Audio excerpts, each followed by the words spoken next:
No sooner are they back from school than HANEEN and LAILA are getting ready for the thing that they love the most, playing football.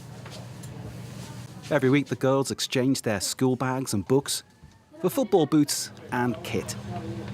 In fact, these two little Syrian girls live and breathe the beautiful game. They've lived in the Zaatari refugee camp for the past 5 years. In that time, school teachers have also become football coaches. So warm-up starts for the 50 or so girls in the football training group here with the bare minimum of facilities. Some girls, as you can see, don't even have the correct footwear for the surface. Some don't even have footwear at all.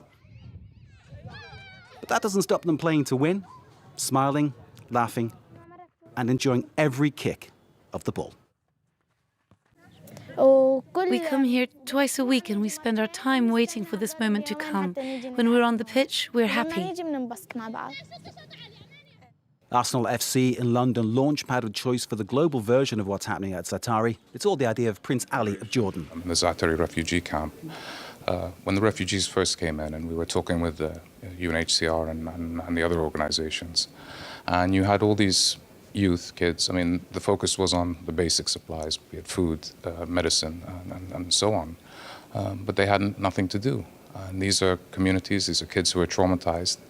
And we started with a dirt pitch and brought the children in so that they have something, obviously to do, to learn teamwork. So from the Prince at Arsenal to LAILA at the Zaatari camp, it's game on. Most of these girls have only distant but distinct memories of where their families fled Syria. The war made it too dangerous to stay in Deraa, the city that first rose up against Bashar al-Assad's regime. Deraa became the scene of air raids and atrocities that left their mark on each of the children. Hopefully today the only battles they see are in midfield, the only attacks are on goal. Teachers and coaches say it's a great way for these girls to get back something of their lost childhood. We came from Syria to flee fighting and psychological violence. We saw fighting every day. We saw blood every day. And it all weighs heavily on these children's shoulders.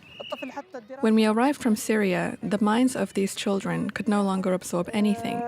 Then sport came into play. We got this stage. And I could feel the change in these girls.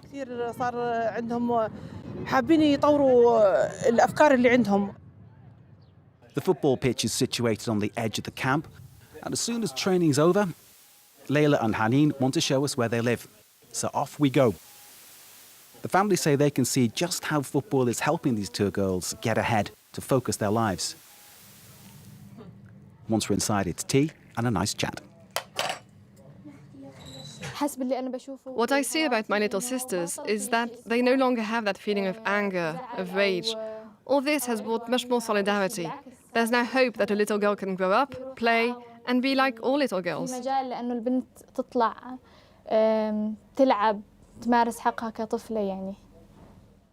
Zaatari. 80,000 people live here. It's the biggest refugee camp in the Middle East by far. Half of the people here are children. 20% of them are under the age of 5. Each week, around 80 babies are born in the 3 makeshift hospitals on site. The main central street is known locally as the Champs-Élysées. There are some 3,000 businesses here, showing how Syrian refugees are trying to make the very best of a bad situation. About 6 years ago, everyday life was difficult for the people in the camp. Shopping and buying basic things was very complicated. But the situation has improved, and for the past 2 years it's been fine. Everything we need to live properly is now available here. Amid all the challenges that refugee life presents, these two little girls are taking strength and confidence through sport. But sometimes they look at other things and they dream.